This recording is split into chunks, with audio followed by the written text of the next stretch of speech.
This build started as a simple demonstration, but it turned into something much more useful. What you're seeing here is a 1/72nd scale F4F-4 Wildcat. It's painted entirely with artist acrylics.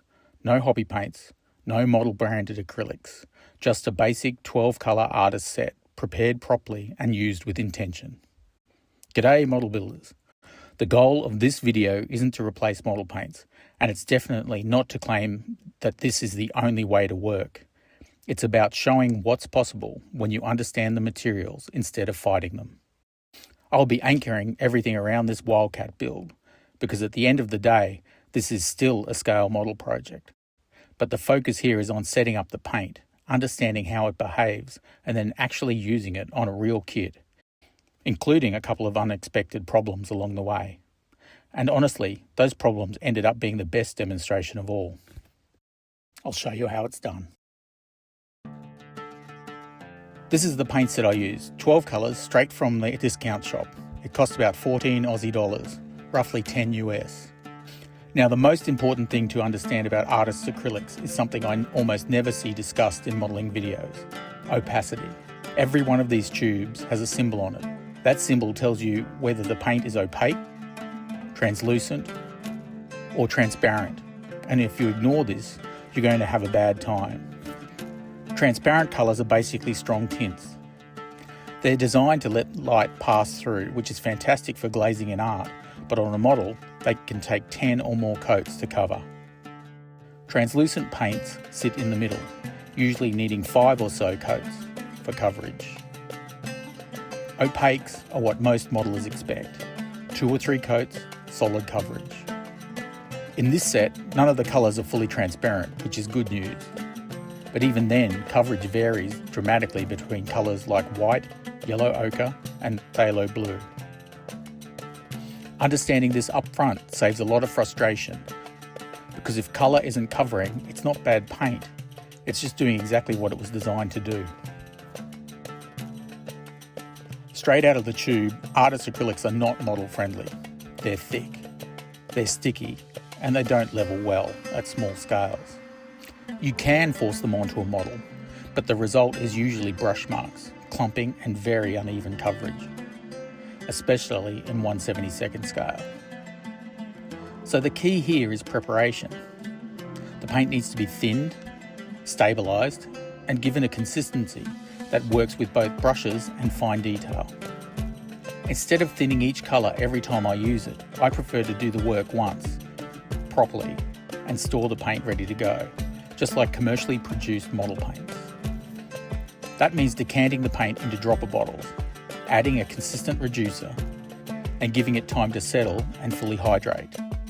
It takes a bit of effort up front, but once it's done, these paints behave far more predictably, and more importantly, consistently. And consistency is what really matters when you're mixing colours or coming back to a build later on. Reducer is another name for thinner, but it has a specific use when you're setting up your paints. It's very simple. It's mostly water with a small amount of retarder and flow improver. The retarder slows drying time just enough to help the paint level out, while the flow improver reduces surface tension so the paint actually goes where you want it to go. Commercial flow improvers work perfectly fine here, but functionally, a tiny amount of dishwashing liquid does the same job. Mixed in bulk, a litre of this reducer will handle dozens of tubes of paint, so the cost per bottle ends up being almost negligible.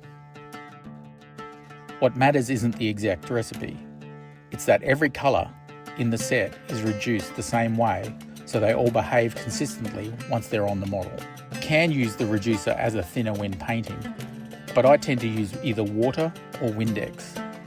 I can explain a bit more about that in a video about brush painting models with acrylics. Let me know in the comments if you'd like to see that. The dropper bottles are 20 millilitres, which turns out to be just perfect. A 12 millilitre tube of paint thins down to roughly 18 millilitres, which gives you room for agitators and a small air gap at the top. Getting the paint into the bottle is the messiest part of the whole process. The trick is letting air escape while the paint goes in. If you don't, pressure builds up and the paint finds its own way out, usually onto the bench. After a couple of failed attempts, the cleanest method turned out to be holding the tube just above the bottle opening, leaving a small gap for air and making sure the paint doesn't touch the insides of the neck. Once the paint is in, I add stainless steel agitator beads, top it up with reducer to about 18 or 19 mils, and seal it up.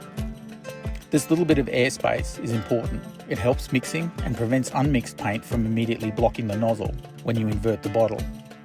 Ask me how I know. Even with aggressive mixing, I don't recommend using the paint straight away. The reducer needs time to fully penetrate the pigment, especially with thicker colours like white and yellow ochre. I mixed this entire set, gave it a good shake and a run on the vortex mixer, and then left it alone for a few days. When I came back the following weekend, a final mix brought everything to a really smooth, reliable consistency, very similar to bottled hobby paints. From that point on, they were ready to use and like any other paint on the bench. The first real test was interior green. I mixed this from light green and yellow ochre and about half a brush load of black. The cockpit went down smoothly in 2 coats with good coverage and minimal brush marks. For the engine bay, I darkened the mix slightly with a touch of black to deepen the shadows. Once everything was dry, I added a shade coat, not a traditional wash, but a very thin mix of clear varnish and black at about 15:1. This settles into the details without staining the base colour, which works particularly well at this scale. The engine crankcase was a simple mix of cerulean blue, white and a hint of black. Again, going on smoothly and evenly. The kit instructions suggested an early war blue-grey over light grey scheme. So that's what I mixed initially. The underside grey is mostly white, with about half a brush of black.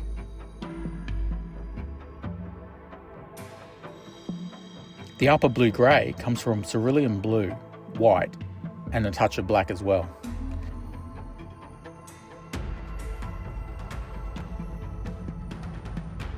Instead of masking or airbrushing, I softened the camouflage edge by glazing the second colour along the demarcation line with a fine brush. The paint is mixed with varnish and thinned to a semi-transparent mix, and built up over a couple of passes. It's a little slower than masking, but it gives you a very convincing soft edge without any hard transitions, and it works surprisingly well with this paint setup. And just before I put on the decals, I realised the markings were late war. Same pattern, wrong colours. At this point in World War II, the correct scheme was ASW2, dark dull grey over insignia white. Dull grey is roughly 15 parts white to 1 part black. Insignia white is really just white with the smallest touch of black added. So the model got repainted. And honestly, this ended up being the best demonstration of the whole video. The new colour went straight over the existing paint, smooth and even, with no texture build-up.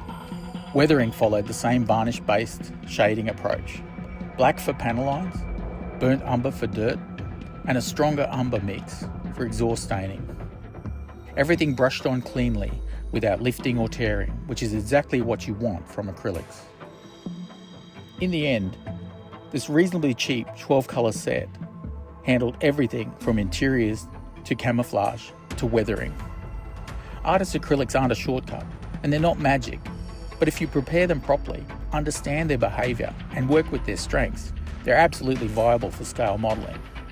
And they include a bunch of colours that you can use to adjust your acrylic model paints to get a whole bunch of variation that you wouldn't otherwise be able to do. This Wildcat build continues in a full build video where I go through the entire process from start to finish. And here it is. You'd never know by looking that there was anything different about the paint used in producing this finish, would you?